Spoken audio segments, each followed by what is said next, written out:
go ahead and get started. Effective hiring practices. I truly believe we hire and fire our problems, so we really want to make sure when we're hiring, we make sure it's effective, okay, and it's consistent across the board. So today, we will be going over hiring, new hire orientations, employee handbooks, discipline and recognition, and terminations. Effective hiring practices.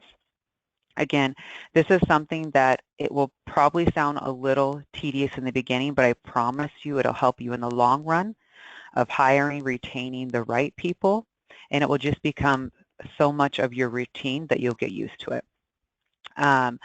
Simplify a complex and important task. This is such an important key element to your business. It's very important. Avoid negligent hiring.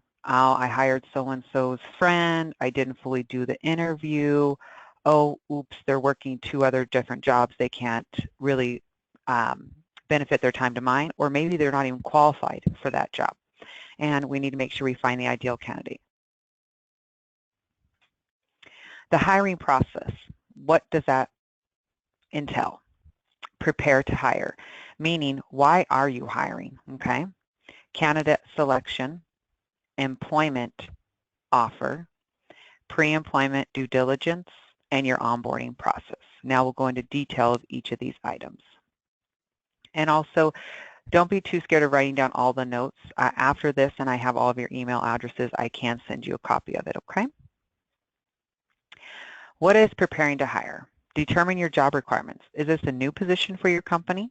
Is this a replacement position? And you will hear me say all the time, where's your job description for that? Did you give that job description out to the employee when you hired them, when they were interviewing for it, their first day of the job? Knock on wood if they don't get a workers' comp injury, but I'm going to be asking you always, where's that job description, okay? We can help you create those, and also part of the package here with Insured Solutions, you have full access to the HR 360, which we'll get into later. How do you get that applicant pool when you've decided we need to hire someone? Again, promote within. I always recommend that. They know that your culture, they know management, they know the lifestyle at your work. How do you advertise? Networking, staffing agencies, job match services, educational institutes, job banks. Advertise. I'm a huge fan of Indeed.com. I'm a big fan of Craigslist, local in your area. Some charge, but it's very minimal. And the big ones, obviously, Monster, things of that nature. But I feel that you can also go through Indeed.com and Craigslist and look at resumes as an avenue. Networking. Go to local high schools, local colleges, things of that nature, that because you want people to easily be able to drive back and forth and get to work. And then also it's really helpful as a community to do it within your community. Staffing agencies. I do recommend staffing agencies, especially from a temp perspective. If you're manufacturing, anything of that nature, it gives you the time. They are a little bit higher cost in the beginning, but it gives you 3 to 6 months to see if this person is going to work with your company. Are they trained? Are they not trained? You're also putting all of the hiring to that staffing agency of what are the requirements, the abilities of this person.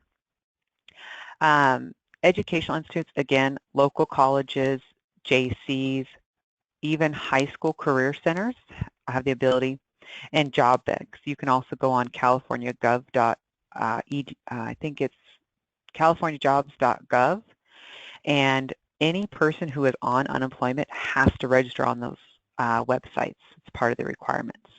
So again, there's a large amount of areas you can go to get your pool of applicants. This is the time frame of candidate selection, applicant screening, employee application. I'm a big fan of them. I want them in addition to the resume. It's very simple. What is your name, address, references? What is your past job history? Are you able to submit documentations that legally allow you to work in the United States? Okay, and then off those applications, you can do a pre-phone screen. Why do I say phone screen? One, it doesn't waste too much of your time or that person's time, and you might be able to determine on the phone, which is one of the cheapest methods, if that person will work with your company. Okay. Now the process might seem like it's a very long, drawn-out process, but again, once you start getting routine with it, it flows very easily, and it's more based on what your time frame is. For any type of interviews, regardless if it's phone, in-person, multiples, I always have a printed out list of the same questions. Now, depending on the position, you might have some additional questions that are generated just for that position, but there's typically a key list of about 20 questions that I recommend you put according to your company and needs, and you ask every single applicant or interview them. And why? Consistency. I've asked you guys all the same questions. I've given you all the same opportunities, okay? Interviewing process. Again, prepare for the interview. Have the employment application. Have the resume. Have who's going to be doing the interviews.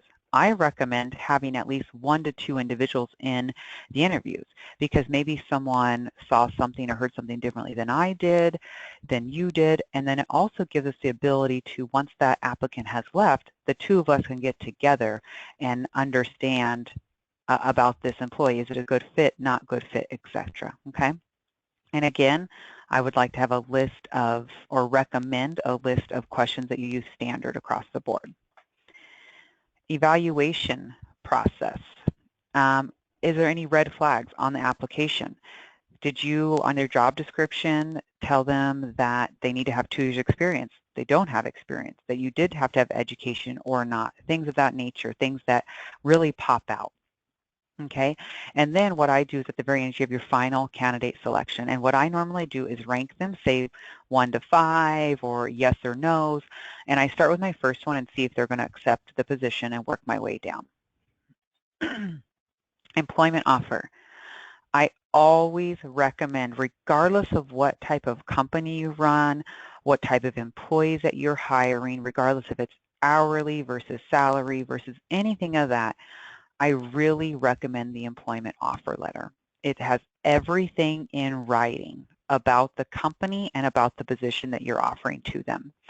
I normally start out, because I have been on the other side of the table wanting a job, interviewing for a job, so I really feel for the candidates. I give them a call first and just give them a really basic overall over the phone. You know, what the position is, what the salary is, what we're looking at as a starting date, things of that nature, so they can really start their mindset around if they want to accept or not. Okay, I always follow that up with official offer letter, which and nowadays an email will work just as well, okay, because they can print it out, etc. And I give them 72 business hours to make a decision. Okay, again, the standard offer letter is your starting salary and job title, start date and time. Where are they reporting to? What location or department they're going to work at? Who are they reporting to? And instructions for the first day. Now, on my offer letters, and you'll always hear me recommend pre-employment drug screening, there will be a little caveat on there that says contingent on pre-employment process, which could be taking and passing a drug test, taking and passing a physical to work, or it could be maybe we have to do reference check, background checks, things of that nature. Pre-employment due diligence. Coordinate and confirm drug test and physical exam process. If you are going to do this as part of your hiring process, there's a couple of things that need to go into it. One, you need to notify all current employees and make a posting about it. 2, it should be in your employee handbook. And 3, it should be part of actually the job posting as well. Conduct work references. There are limitations nowadays. If any one of my clients were to call me to say what kind of references they give out, I only authorize a very few things. That the employee did work for us, the dates they worked for us, what their position was, and if they have a signed like waiver, they're requesting it, of what their pay was. Other than that, I do not ever give out if they are eligible for a rehire or not. Why is that? Because if I am having an employee that I would not ever bring back, I don't want to give them a reference. I don't want to say that, okay? Now let's say I have an employee that I would say that. Well, if people start noticing that I gave Sally versus Bob a good one versus a bad, they're going to start seeing that. So I've just put a line in the sand that I don't answer those questions for references, okay? However, you can ask them and see if people tell them to you. Conduct previous employment verifications. Again, really what you're wanting is, did this employee really work there? Did they really work these dates? Did they really do these duties, okay? Background check. I would very much caution you on this for the state that you live into, because there could be different requirements per state and type of job that you're hiring for. And then coordinate your first day of schedule. What day do they need to arrive? When do they need to arrive? What should they be wearing? Okay, and what should they bring with you? Are they going to fill out their I-9 and W-4, direct deposit slips, things of that nature? We want to make sure that once we offer employment to someone, we are putting as a company the best foot forward for them to succeed. Okay, now we've done the job description, we've done the posting, we've done the interviewing, we're doing the hiring, and we sent the offer letter. So the next thing up is new employee orientation. Why should we have one?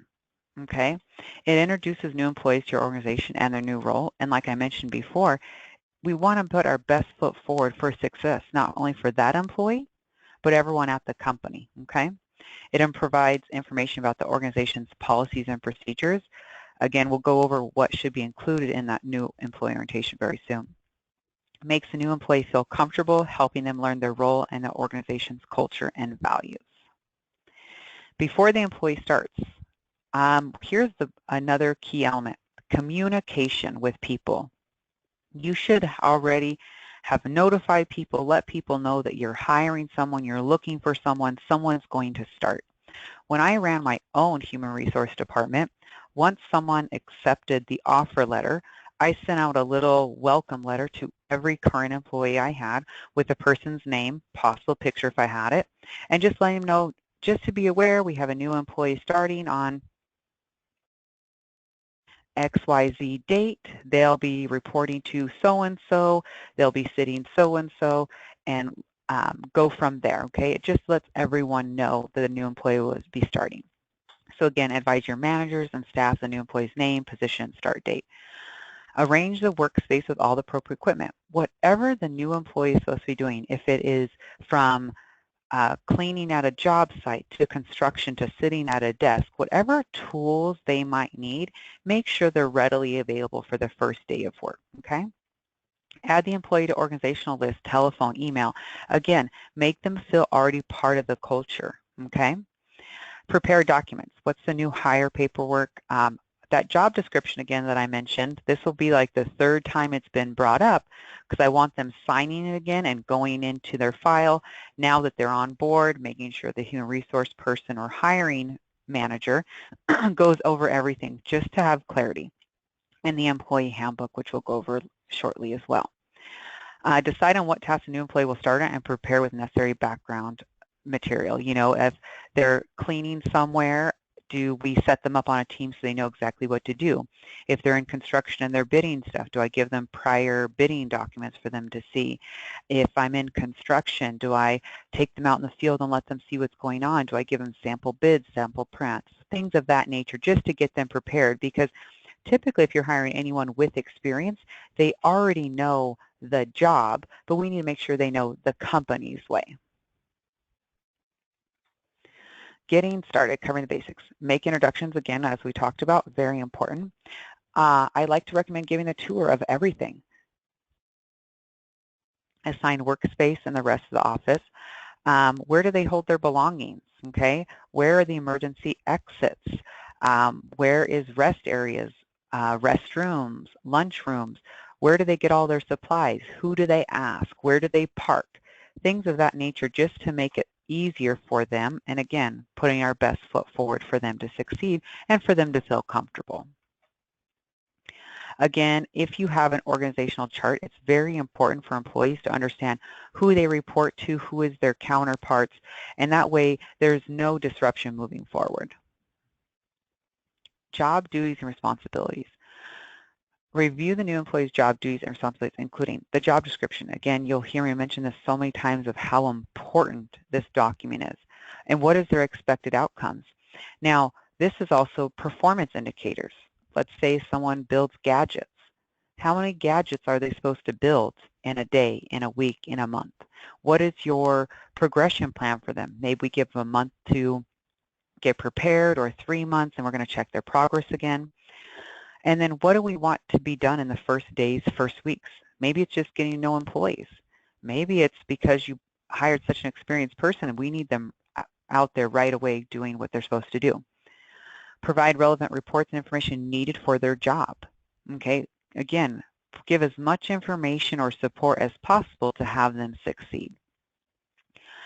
Give specific outcomes for the first day, such as look at the organization's website, review special documents. Again, typically your first day is going to be meeting with HR, filling out on your new hire paperwork, touring the facility, and just really getting to know your surrounding.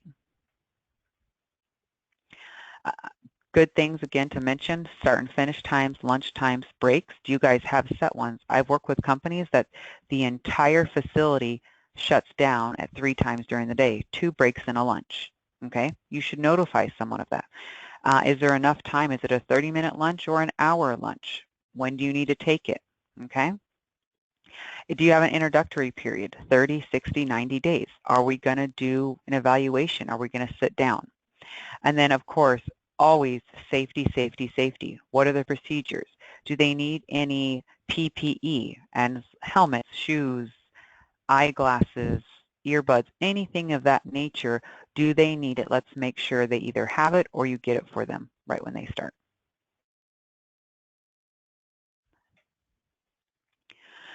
HR administrative procedures. Have employee fill out and return all your paperwork. I really don't like individuals working without us having the information, because one of the things that I asked on the application, if you remember in the beginning, is can you provide documentation that legally allows you to work in the United States? That's the I-9 form. That is the verbiage that is used. Anyone in the United States can have the documentation ran through a system. If you're interested in that system, please give me an email after this and I can let you know about that. It is free to sign up and it is through the government. It's actually SSA Verify, okay? It's a really good thing, and it just lets you know if the employee is giving you information that legally allows them to work in the United States. What is the employee policy and procedures manual? Make sure you go over key elements in those items. Don't just throw the book at them or say it's on our web. Really go through key ones and have them sign that they have received it and will read it. What is your absence policy, your leave, your vacation? Do you get holiday pay? What is your pay cycle? Things of that nature. And then what's really big and changed over the last couple years is privacy issues, right? So your telephone, email, and internet policy along with the passwords. Already have them set up, and then make sure they're aware that, you know, these items are for work related. Can they not use personal time, etc. on them. Moving ahead, confirm that the employee understands what is expected, duties and responsibilities. This is a very much time for us to relate to our new employee that we do have expectations. However, we have an open door policy. Please explain to us. Please come with questions. Be very, very clear when you're explaining things to your new employees or current employees that they understand their duties and responsibilities. I would recommend schedule regular meetings with the new employee to ensure that they are on track. And I don't mean they need to come to the HR office for 30 minutes. It's more of maybe making sure the HR person checks with the manager of that person. How's the employee doing? Have we gone up there and been like, do you have any questions? How's it going? Things of that nature, really just to engage them. And maybe if there is a problem, we're going to find out earlier and can fix it. Or if they absolutely love it and they want to take on more, do more, things of that nature, we're going to have a communication already built with this new employee. And then establish future performance expectations. Again, we gave the example of someone has to make widgets. Do they have to make 10 widgets, 15 widgets? Maybe we're going to give them enough time in 90 days that they have time to expand that number, but once they hit 90 days, we need them X, Y, and Z.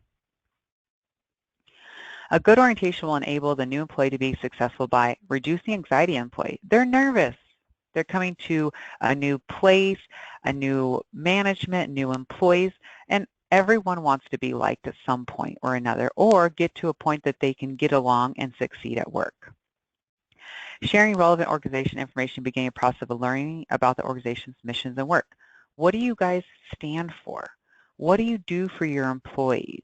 What is it that you want to represent your employees and your clients with? Socializing the employee to the culture of the organization. Do they fit in? Well, again, as I mentioned numerous times, how do we put our best foot forward to make sure that employee works well with people, works well in organization, and with our style?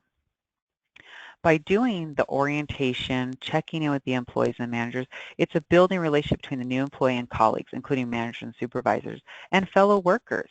Again, I told you communication is so key because all of a sudden I have a new employee that no one else knew about. I all of a sudden have a new employee, they don't know what they're doing.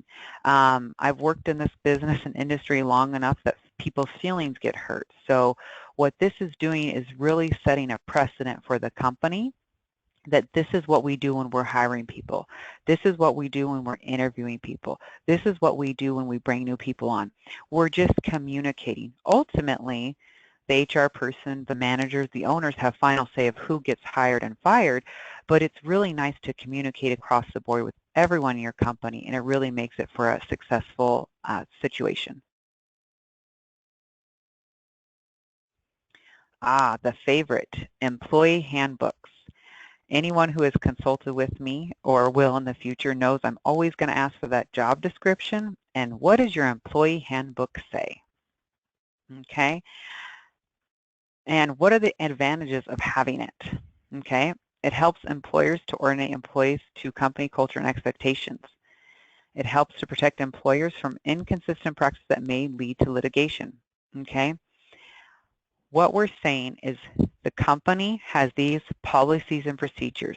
Some are set by state, some are set by federal, and some are stated by the company. And what it does is it puts it in black and white in front of the entire company and on display that this is what you're going to give and get. Okay? It is a binding document. It is a moving document. We do addendums all the time. We make changes. The key is always to notify employees and to have them sign it. We recommend for employee handbooks to be updated or renewed at least every 2 years, okay? The changing laws from a state and federal level are very big. Federal is a little bit less because we have presidency terms every 4 years. However, on a state level, it's much different because of your state government, okay? It identifies and clarifies employee and employer relationship and communication.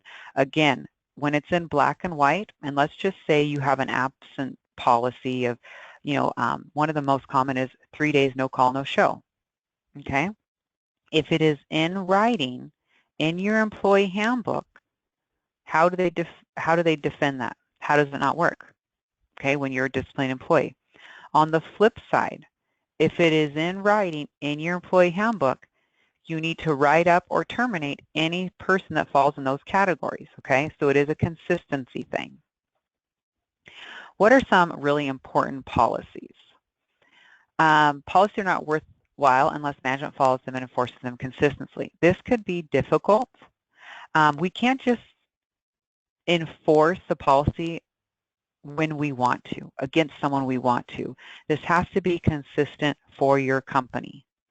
Our company has this policy. That is a line that has been in the sand, okay? No substitute for personal interaction cannot take the place of one-on-one interaction between management and employees. What this is meaning is don't just hide behind the employee handbook. You utilize this employee handbook to make sure the employees and the management are very clear what the rules are. But you still should have conversations with your employee. If you remember me talking about the orientation portion, is have that supervisor manager, hey, how's it going, new employee? How's your first week been? How's your first 2 weeks? Still have a conversation. Or even though the employee handbook says make sure you're wearing protective eye wear, I'm not going to run back to my office and get the employee handbook and say, look, it says right here you need to wear eyewear. No, I'm going to walk up to the employee, and for safety reasons, I'm going to remind them they need to have eyewear on. Okay, it's a safety thing on top of it being a rule for our company. Do policies reflect practice in the workplace? Again, 90-day performance reviews. Do not put that in your employee handbook if you don't do them, okay? Don't commit to a policy that can't be enforced. Immediate termination for unapproved overtime, okay? It's very hard to do that. So again, there should be a step program, and in any employee handbook, I always give you 3 to 4 steps, and they all say step 1 up to termination depending on the severity of the offense, okay? Are your supervisors trained on the policies, trained on the changes, revisions? What do they do if they know the policies? How do they enforce them? Is the procedure that everything goes up to the human resources and they handle all of them to make sure it's consistency, to make sure maybe the person's been wrote up 3 times or 2 times, things of that nature. Make sure your managers and supervisors are also trained in what the policies are and how they enforce them. Some topics that are must-haves. At-will employment. Okay, what does that mean? That means the employee can quit at any time and the employer can fire you at any time. Okay, both not based on the protected classes, obviously. You should all be equal employment opportunity. Again, we're talking about the protected classes, but again, you should be hiring based off skills and needs of your company. That you're an anti-harassment, 0 policy on that. Employee status definitions, what does that mean? Are they part-time, full-time? Are they salary? Are they hourly? Are they exempt or non-exempt? Be very descriptive on that. Plus, I like to also put that on their offer letter. Do you have a sick leave policy, pregnancy leave, workers' comp? Any of those type of leaves or policies should be very clear in your employee handbook. What is your policy on overtime, timekeeping, meal and rest periods? What does your state require of you? What does the federal require of you? And let's make sure it goes in the employee handbook. Just a little funny time. My door is always open, so feel free to leave at any time. So just some funny HR humor, I guess you'd say. Some topics that are recommended, open door policy, okay?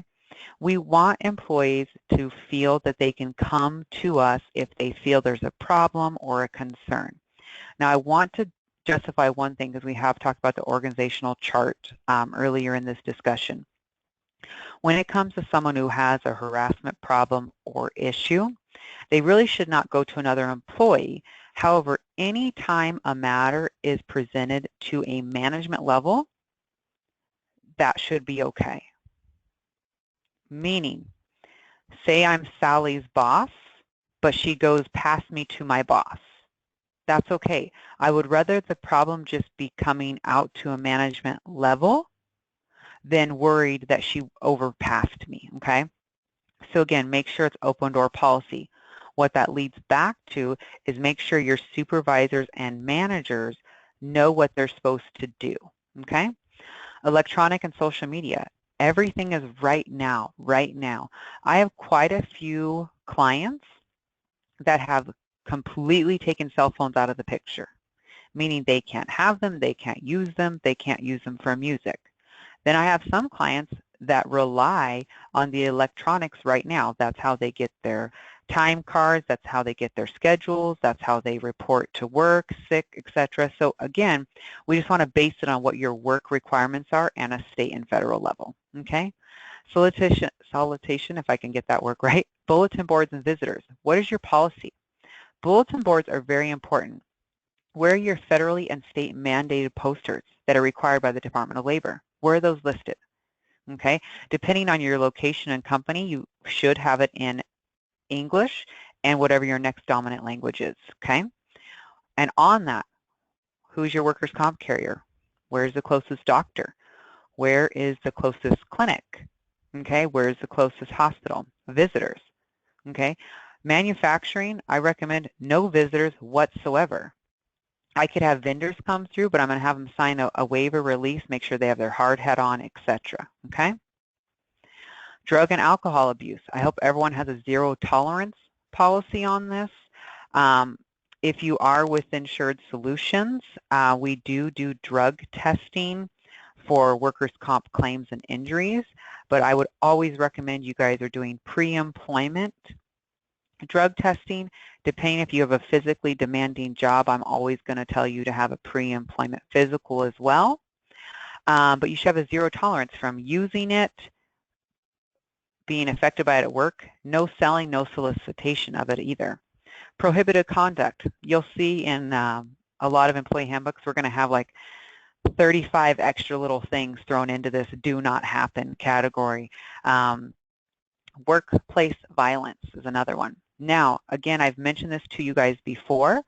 HR 360 has an amazing template that can be personalized for your company from a state and federal level, okay? If you guys don't have the information, again, email me. You can go on there and personalize it for your company. You can put a logo on it. You can get a PDF or a Word file, and you can go and print it, okay? It is going through the HR 360 system. If you want to do that and have me look at maybe just the items that you've personalized, we can do that as well. But I would definitely recommend you looking on this website that is with your Insured Solutions packet. Okay, this is the fun stuff, okay? Disciplining, but recognizing people too, okay? Which will it be, the carrot or the stick? Has anyone heard of this? Okay. To me, it's consistency and fairness, okay? I'm going to have, and you've heard me throughout our time today, say we're going to use the same interview questions for every candidate.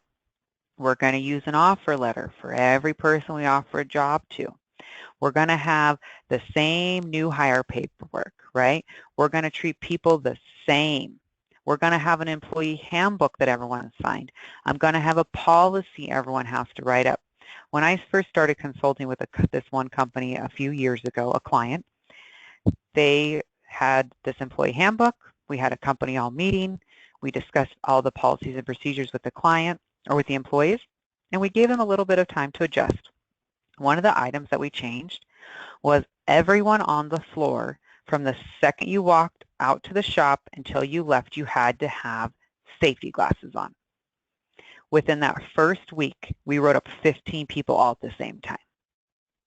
15 people, okay? Because it didn't matter who you were or what you were doing. The second you walked out onto that floor, in order for my company or their company to be consistent and fair, we wrote up 15 people. Okay? Same thing goes for attendance. I can't let Bobby versus Joey miss 3 days and not getting rid of, and vice versa, okay? So consistency and fairness. I believe on disciplining people who do not do what they're supposed to, but I also believe in rewarding and acknowledging when they do stuff, okay? So again, consistency and fairness. Have an employee handbook. Again, such a key item. Again, you can get on HR 360. Please take a look at that. Have it. Have a company all meeting with it. Have every employee sign it. What about discipline? Have an easy corrective action form, which I'll show you in a moment. I use corrective action form. It has a positive tone to it, and one that allows the employee to change their behavior, okay? Now, we want individuals, at the end of the day, everyone should want employees to succeed. Once employees succeed, the business succeeds and moving forward, okay? But what that doesn't mean is that we're going to allow other people who are not doing what they are supposed to get away with it, okay? You want to use the same documentation method, which is the corrective action form, verbal, written, and remember what I told you, every line will say up to termination depending on severity. I will get clients that'll call me and be like, well, Shri, they haven't done 3 things yet. Well, we have to break it down of what they're doing and the severity to see if should it be a verbal versus written versus final. We also have the ability of suspension, okay? Here's the corrective action form. It's very simple. Date, employee name, job title, supervisor, level of action. What are we doing? Is it a verbal, written, suspension, termination? Cause of corrective action. Pick something there. Now, if it is anything that is in the employee handbook, a policy violation, what one?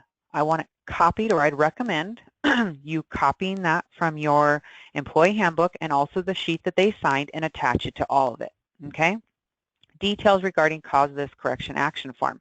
I like detailed, not your opinion, not I don't like Bobby.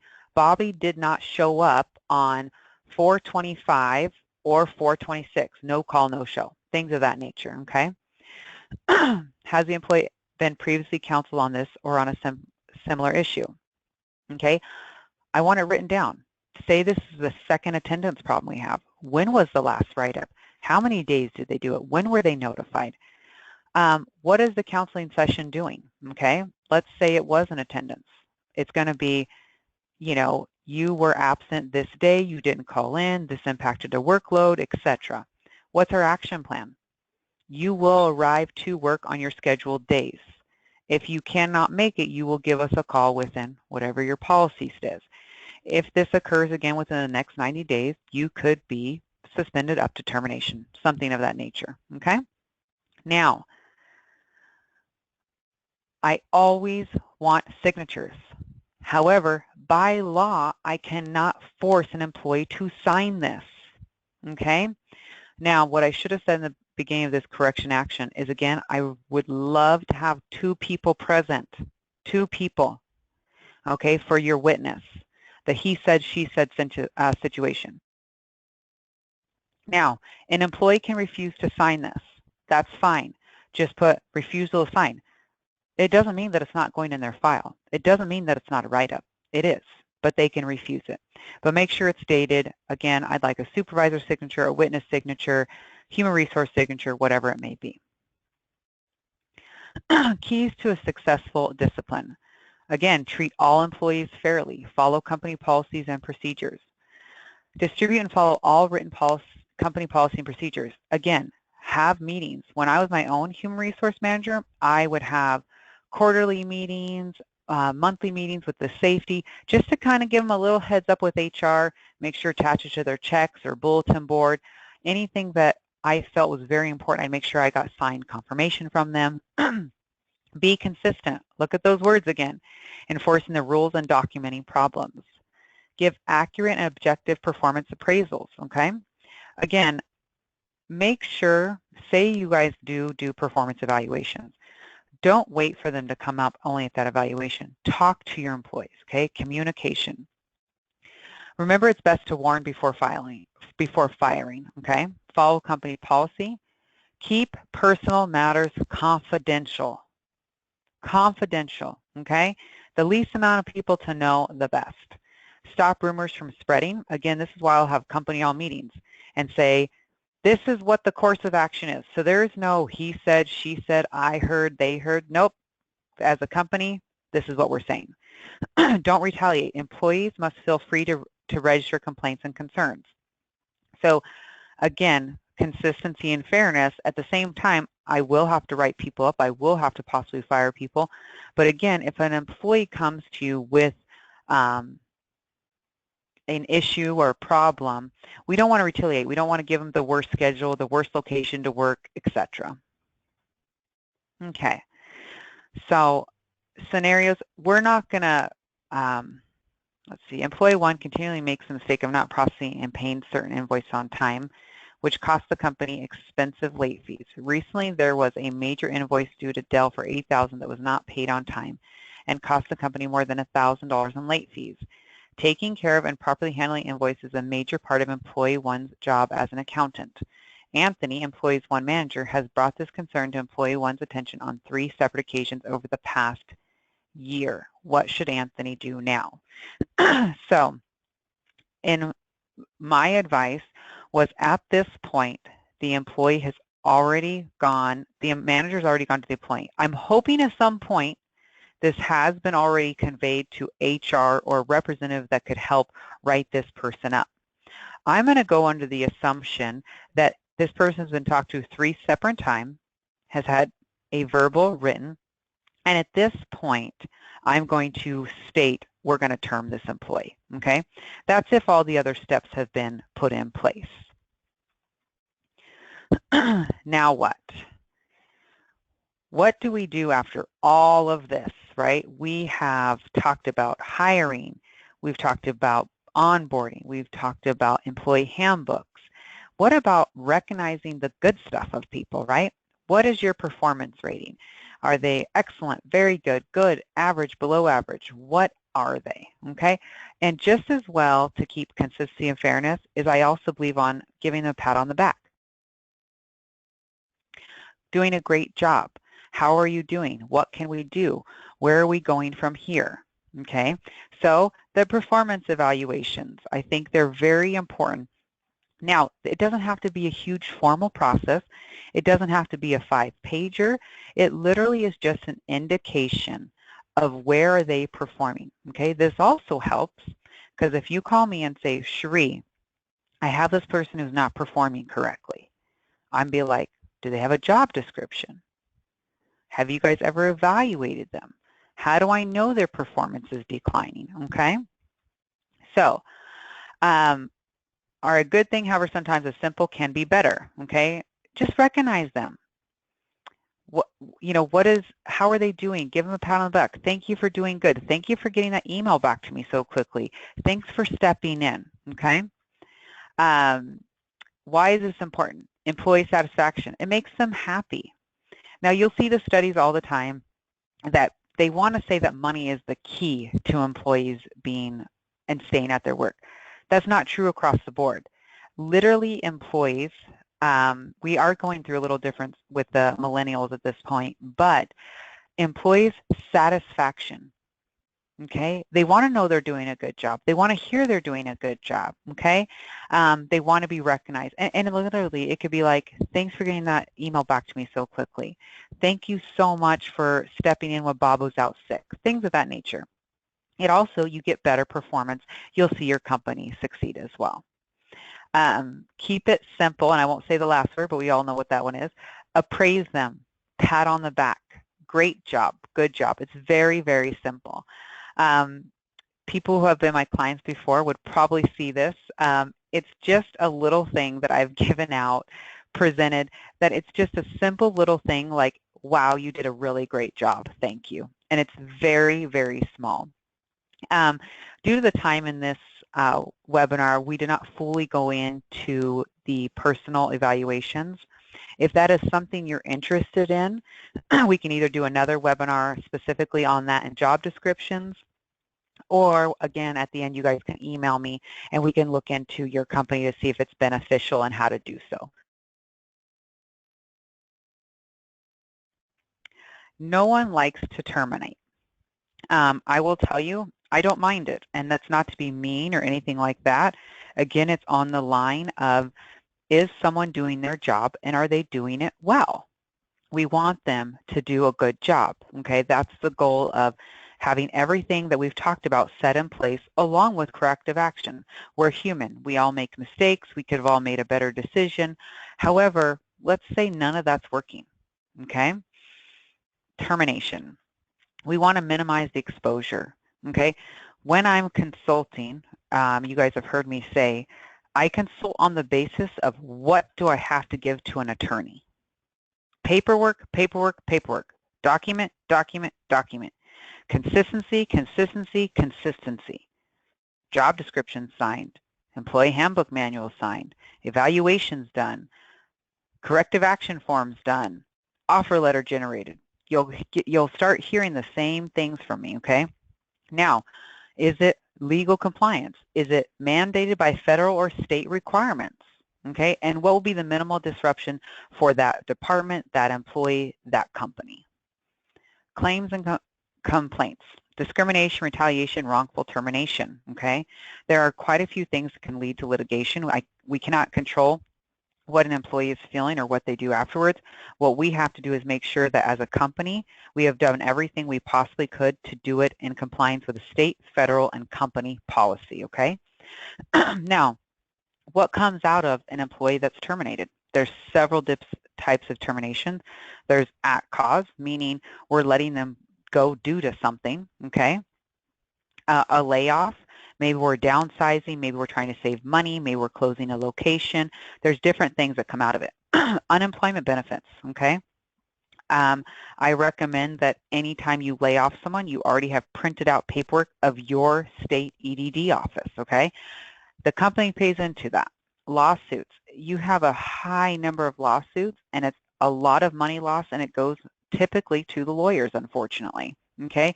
It's also your reputation on the line. How do you treat employees? How do you let them get away with things? What do you do to them? Okay? Employee morale, retention impact. Community industry. What's going on in that industry? Okay? Different things affecting. I mean, we had the recession here in California, at least back in, I think, 2007, 2008, affected construction highly. So again, just look at what's going on in your surroundings. But again, what can we control? The elements we talked about today. Okay, decision to terminate. Volunteer. The employee resigns. They give you days notice, 2 weeks notice, whatever that is. I still will do a termination letter, but it will be that the employee voluntarily gave notice on such and such date. Involuntary, due to business needs or for cause, okay, due process.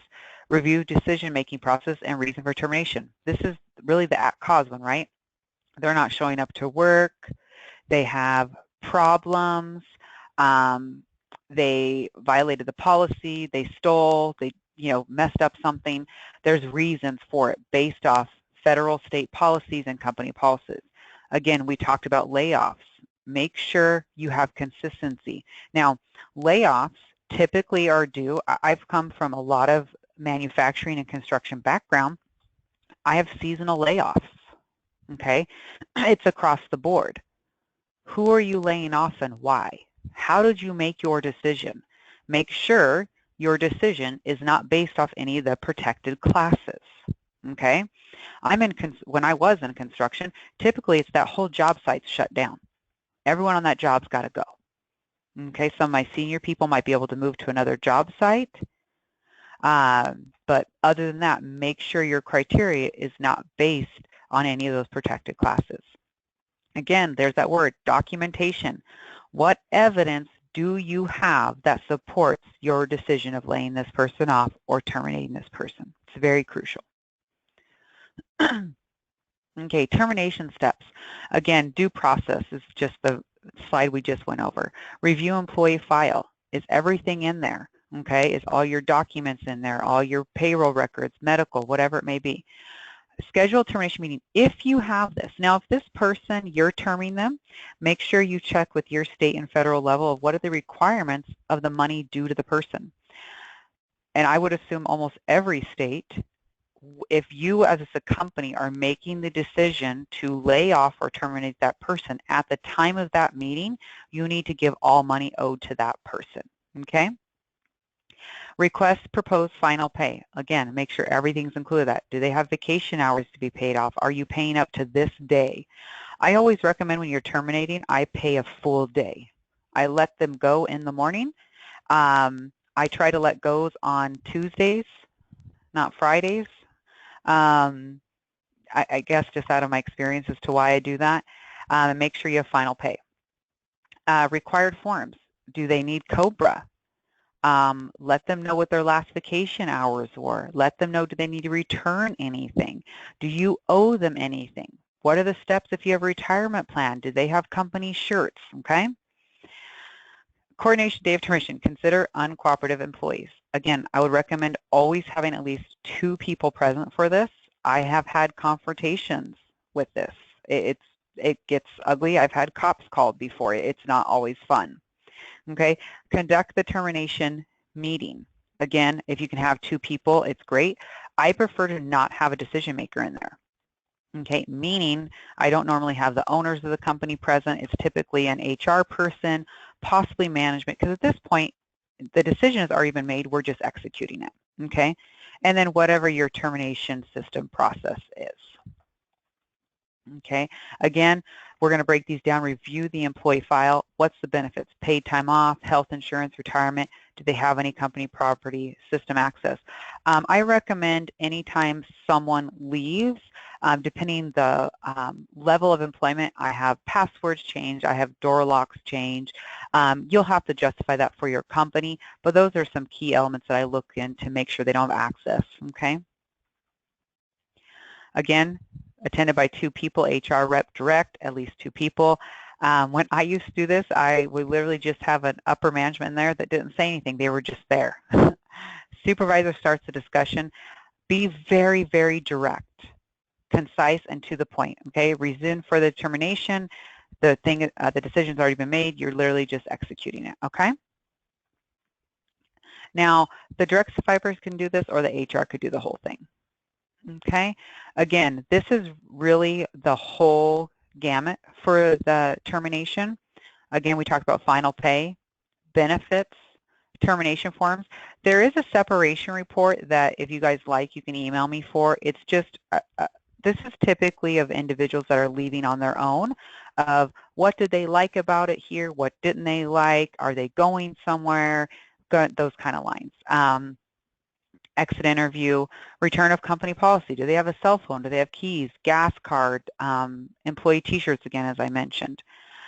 Make sure you also state that they are no longer allowed to go on any sites that are your companies, that they used to go with employees, you know, because I have clients that go to service other properties, other sites, construction sites, etc. Make sure they are aware they're not allowed to go on there for the company purposes or represent your company.